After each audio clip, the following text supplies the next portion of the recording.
सबसे बड़ा जो फैसला है वो आज आने वाला है सुप्रीम कोर्ट ऑफ पाकिस्तान में। पहले ये बताया गया कि ये फैसला 3 रुकनी बेंच जो है वो सुनाएगा, 3 जज साहब बैठेंगे और सुबह 9 बजे ये फैसला सुना दिया जाएगा। लेकिन उसके बाद फिर दोबारा एक नया शेड्यूल जारी किया गया और ये बताया गया कि अभी जब मैं आपसे बात कर रहा हूँ तो दोपहर 12 बजे पाकिस्तान वक्त के मुताबिक मखसूस नशिस्तों पर फैसला सुनाया जाएगा और सारा फुल कोर्ट बैठेगा। यानी जो 13 जजेस इस केस को सुन रहे थे वो 13 के 13 जजेस बैठेंगे और बैठकर इस फैसले को सुनाएंगे। इसके ऊपर बहुत सारी चेमगोइयाँ हुई हैं, 2 इजलास हुए हैं इस फैसले को करने से पहले और काजी फायद ईसा साहब के बारे में लोग ये क्लेम कर रहे हैं कि उन्होंने बड़ी कोशिश की कि एक हमांगी पैदा की जाए। उन्होंने बड़ी कोशिश की, जो उनकी सोच है उसके मुताबिक फैसला आना चाहिए। लेकिन मेरा पहले दिन से एक मौक़िफ़ है और मुझे पहले दिन से ये लगता था कि काजी फायद ईसा साहब को इस बेंच में नहीं बैठना चाहिए। उनकी मर्ज़ी तो अपनी जगह पे, लेकिन हमने देखा कि ज़्यादातर वक्त जो है और ज़्यादा अटेंशन काजी फायद ईसा साहब ले गए और वो पाकिस्तान तहरीक इंसाफ को जिस तरह डील कर रहे थे, ऐसा लगता था कि वो इलेक्शन कमीशन ऑफ पाकिस्तान को फेवर करना चाह रहे हैं या PDM की जमातों को फेवर करना चाह रहे हैं, या इस केस को सुनते हुए ऐसा महसूस हुआ, यानी महसूस हो रहा था कि जजेस कहाँ खड़े हैं। काजी फायद ईसा साहब के बारे में महसूस होता कि वो चाहते हैं कि ये मखसूस नशिस्तें पाकिस्तान तहरीक इंसाफ या सुन्नी इत्तेहाद कौंसिल को ना मिले। और यहाँ ऐसे जजेस भी थे जिनको सुनकर महसूस होता था कि वो ये चाह रहे हैं कि ये नशिस्तें उन्हीं को मिलें जिन्हें पाकिस्तान के लोगों ने वोट डाला है। तो एक बड़ी क्लियर डिवाइड हमने देखी इस बेंच के अंदर। और उसके बाद जो रिपोर्ट हुआ, जो रिपोर्टर्स ने रिपोर्ट किया, उन्होंने कहा जी बड़ी गर्मा गर्मी हुई है दोनों इजलासों में, जिनमें से एक जो है वो परसों हुआ और एक जो है वो कल हुआ और उसके बाद अब ये फैसला फाइनल कर लिया गया है। लोग अलग अलग किस्म का क्लेम कर रहे हैं। कुछ लोग कह रहे हैं 6-7 से ये फैसला आ रहा है और पाकिस्तान तहरीक इंसाफ जीत रही है, और कुछ सोर्सेज ने यह दावा किया है कि ये फैसला 8-5 से आएगा और पाकिस्तान तहरीक इंसाफ इसमें कामयाब हो जाएगी, सुन्नी इत्तेहाद कौंसिल। जबकि जो दूसरी जानिब PMLN के करीबी लोग हैं वो ये कहते हैं नहीं जी ये केस हम जीतेंगे और हमें कामयाबी मिलेगी, मखसूस नशिस्तें हमें मिल जाएंगी, यानी माल गनीमत हमारे हवाले कर दिया जाएगा, लूट मार का जितना भी है वो हमें मिल जाएगा। अब सबकी अपनी अपनी ज़ुबान है। अब ये फैसला आएगा तो पता चलेगा कि एक्चुअली ये 6-7 होता है, 5-8 होता है, ये क्या होता क्या है, ये तो पता चलेगा जब फैसला आएगा तब। लेकिन इस फैसले के असरात बड़े खौफनाक हैं। यानी मैं अगर उंगलियों के ऊपर जजों के नाम गिनूं तो कम से कम 6 जजेस के नाम मैं ऐसे गिन सकता हूं जिनका मौक़िफ़ बहुत क्लैरिटी के साथ इस तरफ खड़ा हुआ था कि अवाम ने जिनको वोट डाला ये सीटें उनको मिलनी चाहिए। और दूसरी जानिब मुझे 4-5 जजेस ऐसे याद हैं काजी फायद ईसा साहब के समेत जो अदरवाइज सोच रहे थे, उनकी सोच दूसरी तरफ थी। तो अब जरा आ जाए कि इस फैसले का इम्पैक्ट कितना बड़ा है। यानी ये फैसला कोई आम फैसला नहीं है, इसका बहुत बड़ा इम्पैक्ट है और बड़ा हैवी फैसला है जो होने जा रहा है। 12 बजे तक आप इंतज़ार करें और उस बीच में आप ये वीलॉग सुने। मैं आपको बताता हूं कि अगर पाकिस्तान तहरीक इंसाफ के हक में फैसला आया तो क्या होगा, अगर तहरीक इंसाफ के खिलाफ PDM के हक में फैसला आया तो क्या होगा। नंबर 1, मेरी राय में लोगों ने जिसको वोट डाला मखसूस नशिस्तें उसी को उसी तनासब से मिलनी चाहिए। यानी लोगों ने आज़ाद उम्मीदवारों को वोट डाला, लेकिन इसलिए नहीं डाला कि वो आज़ाद हैं, इसलिए डाला कि वो पाकिस्तान तहरीक इंसाफ के हमायत याफ्ता हैं। इमरान खान साहब ने उनके नामों के ऊपर मंजूरी दी हुई है, तो इसलिए वो जो हमायत याफ्ता उम्मीदवार है वो जीत कर जहां गए वो सारी मखसूस नशिस्तें भी वहीं जानी चाहिए। मुझे ये लगता है अब अदालत ने फैसला करना है। मुझे लगता है इलेक्शन कमीशन बहुत बुरा फंसने वाला है। अब पाकिस्तान तहरीक इंसाफ के हक में अगर फैसला आ जाता है या सुन्नी इत्तेहाद कौंसिल के, तो इसका इंपैक्ट क्या होगा। नंबर 1, खवातीन की नुमाइंदगी पाकिस्तान तहरीक इंसाफ को मिल जाएगी असम्बली में, और अगर खवातीन आ जाती हैं कौमी असम्बली में, सूबाई असम्बलियों में, तो जो हुकूमतें इस वक्त वहाँ पे जाली फॉर्म 47 के ऊपर बैठी हुई हैं उनके लिए बड़ा मुश्किल हो जाएगा, क्योंकि खवातीन की नुमाइंदगी बड़ी तगड़ी होती है। मिसाल के तौर पे यास्मीन राशिद साहिबा हलफ उठाने के लिए अगर कौमी असम्बली में आती हैं तो उनको लाना तो पड़ेगा हलफ उठाने के लिए, और वो मेंबर कौमी असम्बली बन जाती हैं मखसूस नशिस्त पे, तो वहाँ खड़ी होकर वो तकरीर भी करेंगी। वो बताएंगी कि उनको इलेक्शन कैसे हराया गया, वो ये भी बताएंगी कि जेल में उनके साथ क्या हो रहा है। तो खवातीन बड़े मजबूत कैरेक्टर की कुछ हैं, सनम जावेद, आलिया हमजा और बहुत सारी खवातीन, उनमें से कुछ बाहर आ चुकी हैं, तैयबा राजा हैं और एक बुटर साहिबा हैं, एक खदीजा शाह साहिबा हैं, पता नहीं वो बनना चाहेंगी या नहीं, लेकिन ये ख़वातीन बड़ी मजबूत हैं और बड़ा ज़बरदस्त इम्पैक्ट आएगा जिस वक्त ये ख़वातीन सामने आकर खड़ी हो जाएंगी बतौर opposition. Number 1। Number 2, Khyber Pakhtunkhwa में जो हुकूमत है, मखसूस नशस्तें मिलने के बाद वो चट्टान की तरह मजबूत हुकूमत बन जाएगी। फिर उस हुकूमत को गिराने का, उसके अंदर बगावत करवाने का कोई तसव्वुर भी नहीं कर पाएगा। उसकी वजह यह है कि उनकी अक्सरियत इतनी ज़्यादा हो जाएगी कि आप जो मर्जी कर लें, उनसे सादा अक्सरियत कभी भी नहीं छीन पाएंगे। अब होगा क्या? खैबर पख्तूनख्वा की हुकूमत जब इतने बड़े पैमाने पर तगड़ी हो जाएगी तो खैबर पख्तूनख्वा इमरान खान साहब का मजबूत कला जब तक ये हुकूमत रहेगी तब तक बना रहेगा और वहां पे कोई भी एडवेंचर कामयाब नहीं हो पाएगा। चाहे कोई इमरजेंसी लगाना चाहे, गवर्नर राज लगाना चाहे, कुछ नहीं कर पाएगा। वो बहुत मजबूत हो जाएंगे, अभी भी मजबूत है, लेकिन खैबर पख्तूनख्वा में अगर ये मखसूस नशिस्तें मिलती हैं तो फिर वो काबू नहीं आएंगे। नंबर 3, सेनेट की जो एक्स्ट्रा सीटें हैं वो पाकिस्तान तहरीक इंसाफ को मिलेंगी। सेनेट में तहरीक इंसाफ की नुमाइंदगी बढ़ेगी। खैबर पख्तूनख्वा से तो तकरीबन सारी सीटें ये जीत जाएंगे। पंजाब के अंदर जो है ये दोबारा एप्लीकेशन में जाएंगे, जी हमारी मखसूस नशिस्तें अब हमारे पास आ गई हैं, लिहाजा ये पंजाब का जो सेनेट इलेक्शन है इसमें हमारी इसी तनासुब से इतनी सीटें बनती हैं, हमें दी जाएं। तो इलेक्शन कमीशन में मामला जाएगा, फिर अदालत में जाएगा, वो मामला भी आपके सामने आ जाएगा। नंबर 4, काजी फायद ईसा साहब की एक्सटेंशन का मामला खत्म हो जाएगा। उसकी वजह यह है कि हुकूमत के पास 2/3 अक्सरियत नहीं होगी और काजी साहब को एक्सटेंशन नहीं मिल पाएगी, क्योंकि काजी फायद ईसा साहब को अगर एक्सटेंशन मिल जाती है तो फिर Pakistan Tehreek Insaf tata good bye अगले उस टन्योर तक के लिए जब तक के लिए काजी फायद ईसा साहब जो हैं वो चीफ जस्टिस ऑफ पाकिस्तान के ओहदे पर रहते हैं। तहरीक इंसाफ के बाद इस वक्त वाहिद जो उम्मीद की किरण है वो ये है कि काजी साहब अपनी मुद्दत मुलाजमत पूरी करने के बाद रिटायर हो जाएं और वो इस सीट के ऊपर मजीद ना बैठे रहें। 5वीं चीज़ जो होगी वो तहरीक इंसाफ का जो वर्कर है उसका मोराल बड़ा बुलंद हो जाएगा। उन्हें लगेगा मुश्किल तरीन हालात के अंदर वो केस जीतकर अपना हक ले सकते हैं। उन्हें लगेगा इसी सिस्टम के अंदर लेके अगर वो लड़ाई करते रहें, इसी असेंबली के अंदर, इन्हीं अदालतों के सामने, इसी सिस्टम के अंदर वो कानूनी अंदाज में अपना जायज़ हक इस्तेमाल करते रहें, एहतजाज करते रहें, अपनी लड़ाई लड़ते रहें, तो एक दिन वो जीत जाएंगे। इससे उनका जो मोराल है वो बुलंद होगा। और छठी चीज़ ये है कि जजेस को भी हक और सच के साथ इंसाफ पर मबनी फैसले करने के लिए तकवीयत मिलेगी, हौसला मिलेगा, क्योंकि अदलिया को सबसे ज़्यादा दबाया गया है इस सारे टाइम में, उसको सबसे ज़्यादा मिलाइन किया गया है, जजेस के ऊपर निजी नौयत के हमले किए गए हैं, जजेस को दीवार के साथ लगाने की कोशिश की गई है, जजेस ने खुद लिखकर बताया कि उनके ऊपर किस किस्म का दबाव डाला गया बार बार। तो ये जो कुछ जजेस के साथ हुआ, उसके बाद जब सुप्रीम कोर्ट ऑफ पाकिस्तान से एक इंसाफ पर मबनी बड़ा फैसला आएगा तो उसका ट्रिकल डाउन इफेक्ट नीचे तक जाएगा अदलिया में, और उससे अदलिया के अंदर एक ये बूस्टर लगेगा अदलिया को, उनको बड़ा हौसला हो जाएगा कि जमहूरियत, रूल ऑफ लॉ, इंसानी हकूक़ की बहाली, आज़ादी इज़हार राय, आइन की सरबुलंदी, इन चीज़ों के लिए अदलिया खड़ी हो जाएगी। अच्छा, अगर पीडीएम के हक में फैसला आ जाता है तो फिर क्या होगा? यानी ये भी मुमकिनात में से है ना, हो सकता है कादी साहब जीत जाए, ये केस जो है वो कादी साहब के हक में आ जाए, जैसे वो चाह रहे हैं वैसे हो जाए। तो इसमें सबसे पहले ये होगा कि निज़ाम के ऊपर से लोगों का एतबार उतरेगा, ख़ास तौर पे अदलिया के हवाले से लोगों में बहुत ज़्यादा मायूसी पैदा हो जाएगी, लोग मायूस हो जाएंगे, परेशान हो जाएंगे, इंसाफ पे से उनका एतबार उठेगा।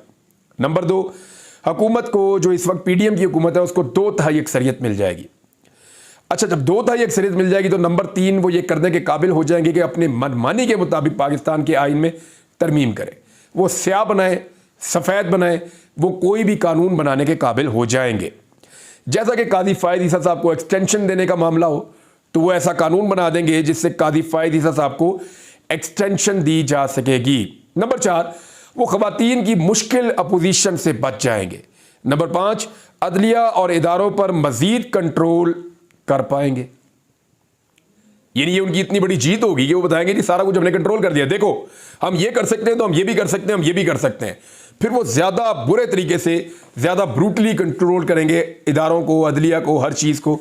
तो ये है जनाब इसका मामला। दूसरा, एक पूरी दुनिया से आवाज़ें आ रही है और अडयाला जेल से जो बाज़गश्त सुनाई दी, जो इमरान खान साहब ने बात की कि वो भूख हड़ताल पे जाएंगे, तो उसके बाद अब पूरी दुनिया से भूख हड़ताल की आवाज़ आ रही है।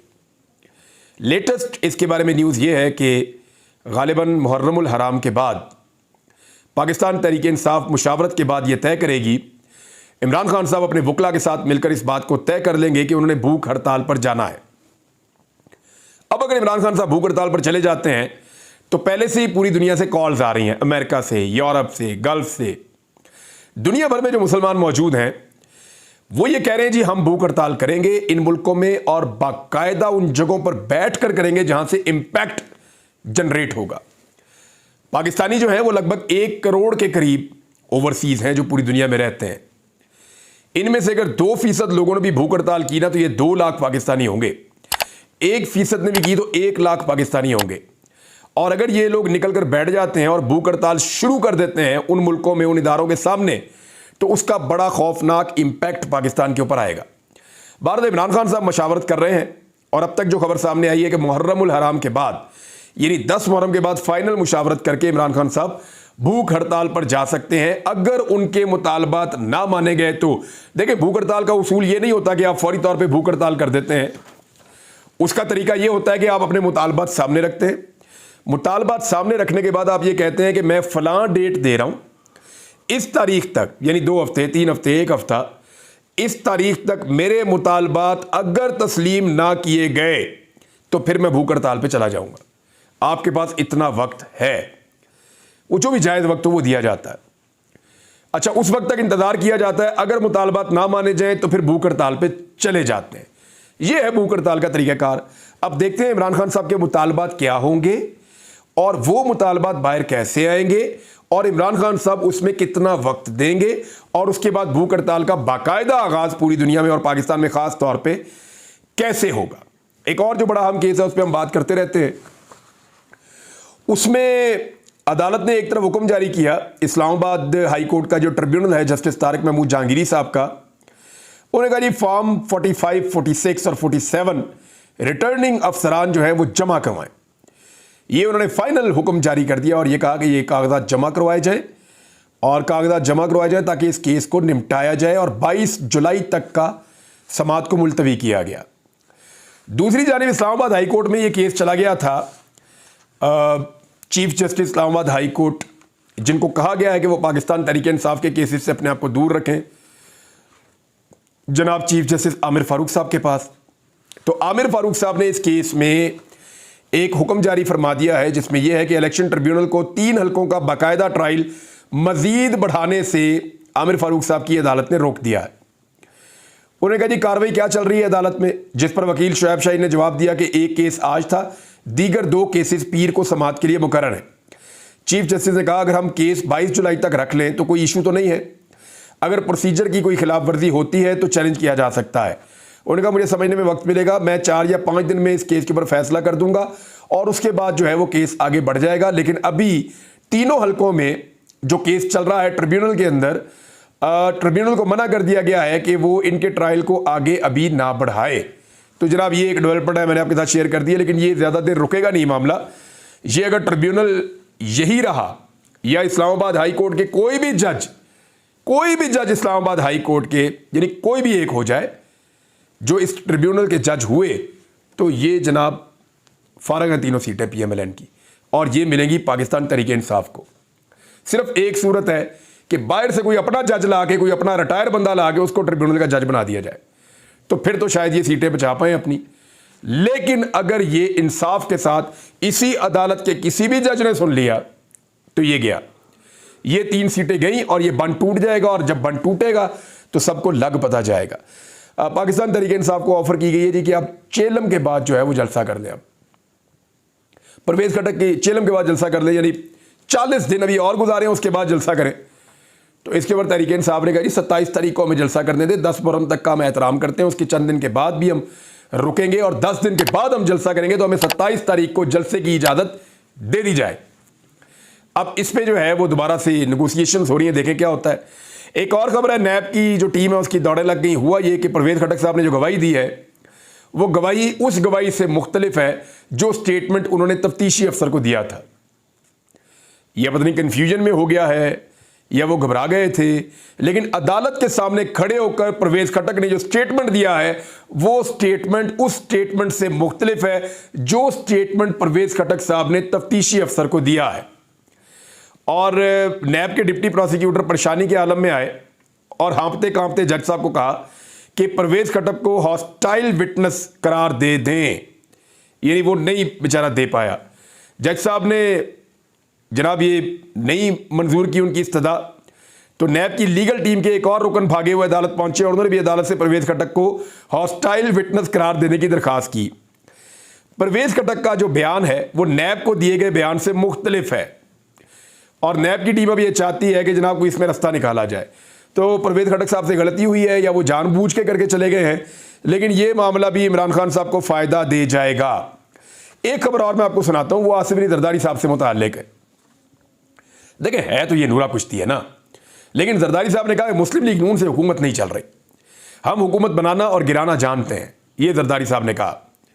उन्होंने कहा कि IMF से कर्ज लेकर अवाम का इम्तिहान लिया जा रहा है, जबकि नून लीग से हुकूमत नहीं चल रही, हम हुकूमत बनाना और गिराना जानते हैं।